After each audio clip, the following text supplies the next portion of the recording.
আম্মাজান বলেন, আমি একদিন আল্লাহ নবীরে বললাম, হাসবুকা মিন সফিয়া কাজা ওয়া কাজা তানি কাসীরা। আমি বললাম, হে আল্লাহ নবী, সফিয়া এমন এমন, অর্থাৎ ইয়া তানি কাসীরা, হুজুর সফিয়া আমার চেয়ে তুলনামূলক একটু কম লম্বা। নবীর আরেক বিবিরে আম্মাজান বললেন, হুজুর আমি একটু বেশি লম্বা, আর আপনার বিবি সফিয়া একটু কম লম্বা, শুধু একটু বলছে। নবীজি আমাকে বললেন, আয়েশা লাকাদ কুলতি কালিমাতান, তুমি এমন একটা বাক্য বলছো, লাউ মুজিজাত বিমাইল বাহরি, তোমার এই বাক্যটা সমুদ্রের পানির সাথে যদি মিশানো হতো, লামাজাজাতহু, তাহলে তোমার এই বাক্যের ভিতরে যে বিষাক্ততা ছিল, এই বিষের কারণে সমুদ্রের পানির রং পাল্টায় যেত।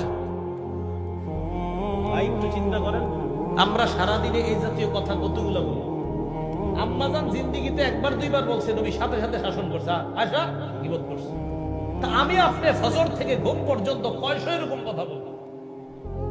আল্লাহ আমাদেরকে হেফাজত করেন।